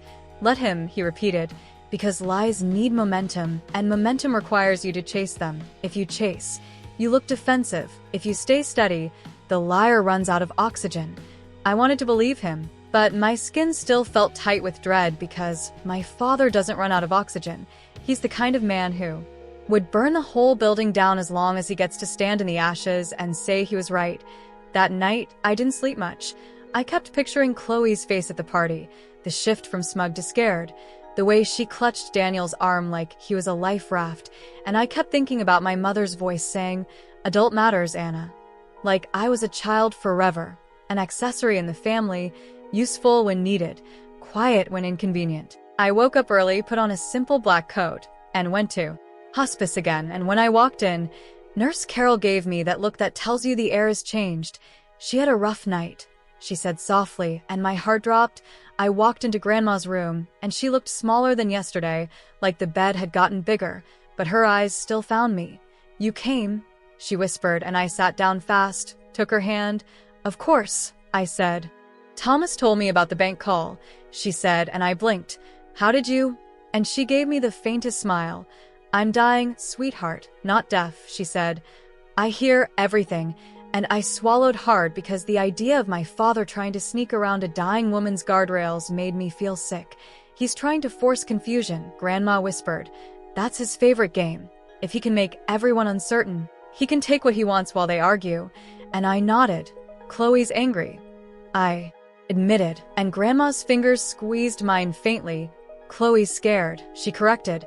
Anger is what she wears when she feels stupid.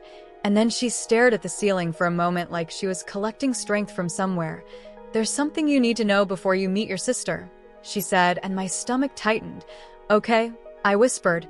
Your father has been moving money, she said, and I froze. What? I asked, and Grandma's voice stayed thin but clear. I noticed it months ago, she said. Small transfers, fees, payments that didn't match my accounts. He thought I wouldn't see because I stopped asking questions, but I never stopped watching. My throat went dry. He's been stealing, I said, and Grandma didn't flinch from the word. He's been taking, she said, and telling himself he deserved it. And something cold formed under my ribs because it meant this wasn't just about the piano. The piano was just the first thing he did that couldn't be disguised as family decision. Thomas knows, Grandma continued, and Harold knows. And I blinked. Harold. I repeated, and Grandma's eyes sharpened slightly. Harold is not just an attorney, she said. Harold is the reason your father never went too far before now, and my mind raced. What does that mean? I asked, and Grandma took a shallow breath. It means, she said slowly, that if Richard wants to turn this into a war, I left him no safe exits. And that sentence made my skin prickle because it wasn't just a threat, it was a promise. I don't want war, I whispered, and Grandma's gaze softened. Neither do I, she said. But some people only behave when they understand consequences are real. She paused. And Annabelle, listen to me. Your father is going to try to make you look like the villain because he cannot survive being seen as the thief. And I nodded because that was exactly what he was doing. How do I handle Chloe? I asked, and Grandma's eyes drifted to mine again. You don't plead, she said. You don't argue. You don't try to make her feel comfortable. You give her one clean lane back to reality, facts, and a choice, and I swallowed. And if she chooses the lie? I asked, and Grandma's voice went quiet. Then she chooses who she is, she said, and that line hurt more than it should have because a part of me still wanted Chloe to be my sister in the real sense, not just the girl who got everything first. I stayed until Grandma fell asleep.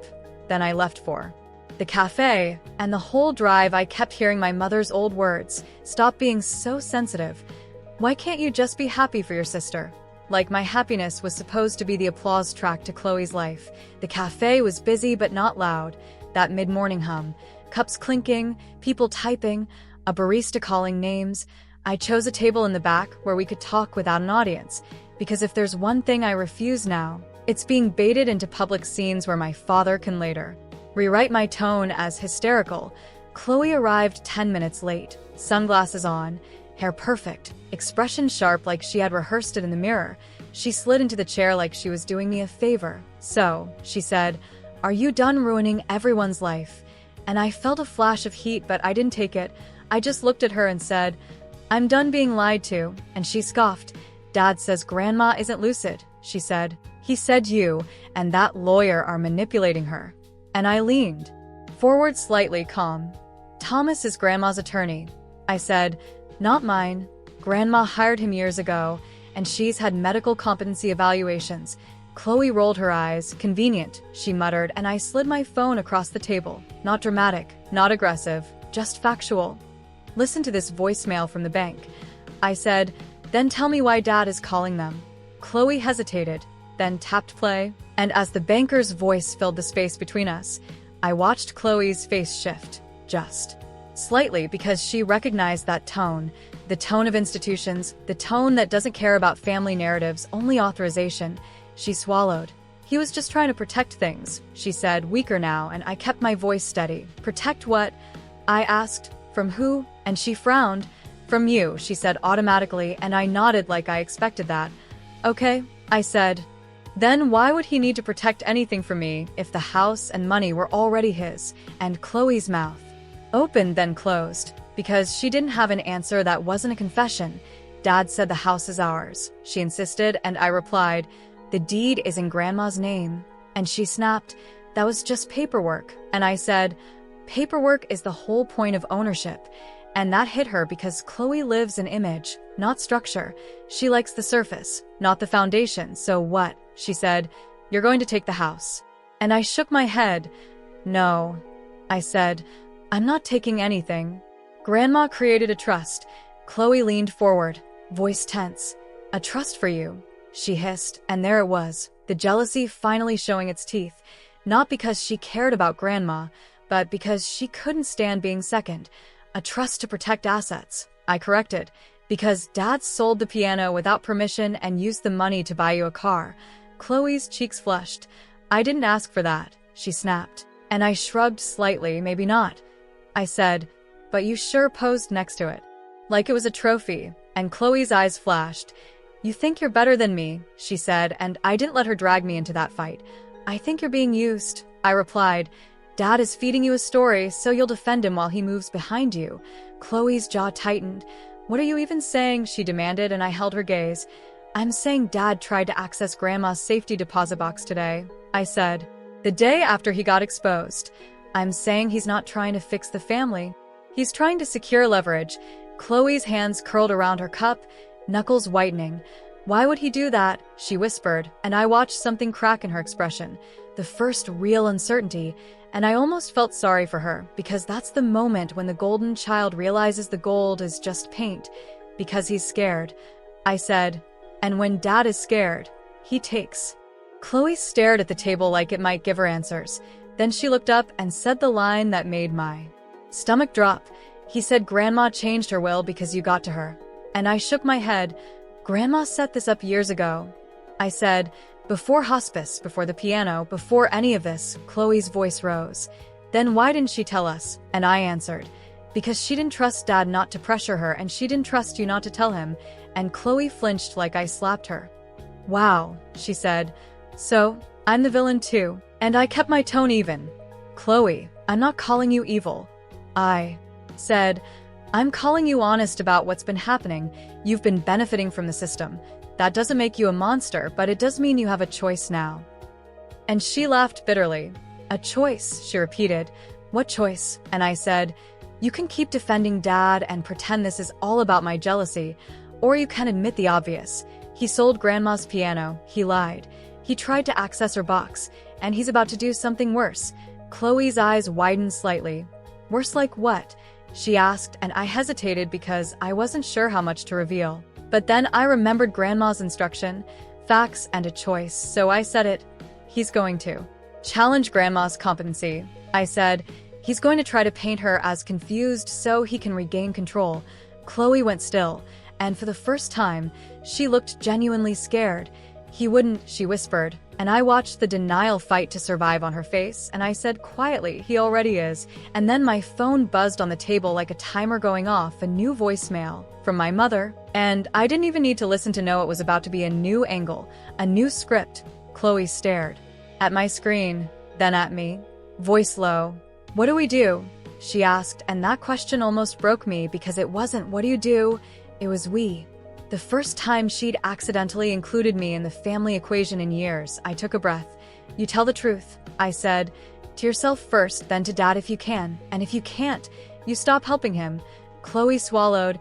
"He'll hate me," she whispered, and I replied, "He doesn't hate, Chloe. He uses love like currency." And Chloe's eyes filled with tears she refused to let fall, and she whispered, "I didn't know." And I believed her and didn't believe her at the same time, because she didn't know the details, but she knew the pattern. She just liked the side of the pattern that rewarded her. I stood up slowly, not storming, not dramatic, just ending the meeting before it turned into emotional sludge. "Here's my lane for you," I said. "If you want facts, I'll share them. If you want to defend Dad's story, I'm not fighting you. I'm done fighting for a place at a table that only wants me when it's convenient." Chloe nodded, eyes glassy. "Okay," she whispered, and as I walked out, my phone buzzed again. This time a text from Thomas, 6 words that made my blood turn cold. "Your father filed an emergency petition." And I stopped in the middle of the sidewalk outside the cafe, cold air hitting my face, people passing like the world was normal. And I realized Grandma wasn't just fighting for her assets or for my inheritance. She was fighting for her right to be believed while she was still alive. and my father had just escalated from stealing quietly to attacking loudly, which meant the next move wasn't going to be emotional. It was going to be legal, public, and designed to crush me under the weight of family shame. And I knew, without any doubt, that the only way through it was to let the whole truth hit daylight, even if it burned everyone on the way out. The courtroom didn't look like justice the way people imagine it does in movies. There was no dramatic lighting, no echoing footsteps, just beige walls, tired benches, and a clock that ticked too loudly, the kind of sound that reminds you time keeps moving whether you're ready or not. And as I sat there with Thomas beside me and my coat folded neatly on my lap, I realized something unsettlingly calm had settled over me. Not courage exactly, more like acceptance, the kind you feel when you've already lost what mattered most, and everything else is just logistics. My father sat across the aisle with my mother, their shoulders squared like this was a business meeting gone wrong. Not a hearing to determine whether their own mother was mentally competent. Chloe was supposed to be there too, but her seat was empty, and I didn't know yet whether that meant she was choosing herself or choosing silence. The judge entered. Everyone stood. And just like that, my father's last play began. The petition was read aloud in language that sounded clinical but landed like a blade. Claims of diminished capacity, undue influence, concerns about manipulation during end-of-life care, phrases designed to sound protective while doing the exact opposite. And as the words filled the room, I felt a surge of anger so sharp it almost made me dizzy. Not because he was attacking me, I'd expected that, but because he was trying to erase Grandma's mind while she was still breathing, trying to turn her into a prop in his narrative. And when the judge asked for evidence, my father's attorney stood and spoke with confidence about confusion, about hospice medication, about emotional vulnerability, and I watched my mother nod along as if they weren't talking about the woman who raised them both. The woman who taught me my first notes, the woman who could still recite entire concert programs from memory. And then Thomas stood, not rushed, not loud, just steady, and what he did next didn't feel like a counterattack. It felt like the removal of a mask. He presented the competency evaluations, the timestamps, the independent medical assessments, the video recordings of Grandma discussing her estate with clarity that cut through the room like cold air. And then he played the recording, the one I hadn't heard yet, Grandma's voice, thin but precise, saying, "I am of sound mind, I am not confused, and I am making these decisions because I do not trust my son to act ethically." And there was a visible ripple in the courtroom. My father's jaw tightened, my mother's eyes darted, and I felt something inside me unclench, because for the first time my truth wasn't trapped inside my body, it was on record, undeniable. And then the judge asked if there was any rebuttal, and my father's attorney hesitated just long enough to signal weakness. And in that pause, I saw the moment my father realized this wasn't going the way he'd planned. The judge denied the emergency petition on the spot, cited lack of evidence, noted potential bad faith filing, and warned against further attempts to interfere with the trust. And just like that, the oxygen my father had been hoarding disappeared. The hearing ended, people stood, murmurs filled the space, and my father turned toward me with a look I'd never seen before. Not anger, not superiority, but something close to fear, and he opened his mouth like he was going to say my name. And I didn't wait to hear it. I stood, walked past him, past my mother, out into the hallway where the fluorescent lights hummed and my hands finally started to shake. Thomas touched my shoulder lightly. "You did exactly what you needed to do," he said, and I nodded, but my chest felt tight, not from victory, but from the weight of finality, because I knew this was the moment the family myth broke for good. Outside the courthouse, my phone buzzed. A message from Chloe, just 3 words, "I'm done lying." And I closed my eyes because that was all I needed to. "No, for now." I didn't reply immediately. I just stood there and breathed in cold air that felt cleaner than anything I'd inhaled in weeks. The next days unfolded with a strange quiet. No more frantic calls, no more threats, just legal notices and silence. My parents' attorney withdrew, citing conflict. My father's business partners began distancing themselves faster than I'd expected. And then came the message I didn't anticipate. My mother, not calling, not demanding, but emailing. Subject: line blank, the body short. "Your father is not taking this well. I don't know who he is anymore." And I stared at that sentence for a long time because it was the closest thing to accountability she'd ever offered, and even then it was framed as confusion, not responsibility. I didn't respond, not because I wanted to punish her, but because I finally understood something crucial. Explanation is not the same as healing, and sometimes silence is the only boundary that works. Grandma passed 2 days later, quietly. Early in the morning, Nurse Carol called me first, and when I arrived the room was still, sunlight brushing the curtains, her hand warm in mine even though she was gone.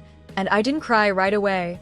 I just sat there and let the moment exist without trying to shape it into something meaningful, because grief doesn't need commentary, it needs space. The funeral was small by her design, music instead of speeches, and when I played her favorite piece on the borrowed piano, my hands shook only at the beginning, then settled, muscle memory carrying me through, and I felt her.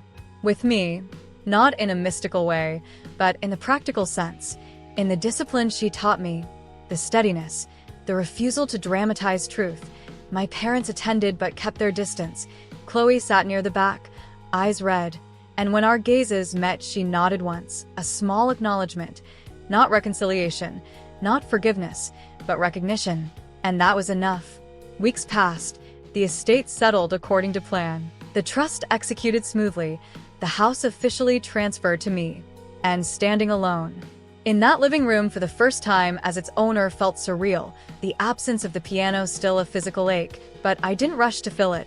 I let the space remain empty for a while, a reminder of loss and of restraint, because not everything needs to be replaced immediately to be honored. My parents moved out within the month. No confrontation, no goodbye, just boxes and a realtor sign. And watching them leave felt less like triumph and more like watching a storm pass, destructive but finite. Chloe came by one afternoon unannounced, stood on the porch like she wasn't sure she was allowed to knock. And when I opened the door, she looked smaller somehow, stripped of the performance. "I'm not here to ask for anything," she said, echoing words she'd used before, but this time without defensiveness. "I just wanted to tell you I told the truth." And I nodded. "That's all I ever wanted," I said, and she swallowed. "I don't know who I am without them telling me," she admitted, and that honesty landed heavier than any apology. "That's something you get to figure out," I said, and we stood there in the late afternoon light, not sisters the way movies want, but two people standing in the aftermath of the same fire. Months later, I finally brought a new piano into the house, not as a replacement, but as a continuation, and the first time I played it, the sound filled the room differently, brighter, not haunted, and I realized that inheritance isn't about objects or money or even property. It's about permission, permission to stop shrinking, permission to tell the truth even when it costs you the idea of family you were taught to protect at all costs. My father tried to call once more, months later, left a voicemail that started with, "I don't recognize you anymore," and I didn't call back because I finally understood that was the point. I wasn't meant to be recognizable to someone who only valued me when I was compliant. And as I sit here now telling you this from the same living room where the piano once stood and now sings again, I want you to hear this clearly. If you've been made the villain for telling the truth, if you've been accused of breaking the family because you refuse to carry everyone else's lies, that doesn't make you cruel. It makes you dangerous to systems built on silence. And that's not something to apologize for. That's something to survive. Because families don't fall apart when someone speaks up, they fall apart when they were never built on honesty to begin with. And if this story stirred something in you, if you felt that familiar knot in your chest, I want you to keep going, not just with me, but with the next story, the one where the mask comes off even earlier and the cost of silence is even higher, because the pattern doesn't stop here, and neither does the truth.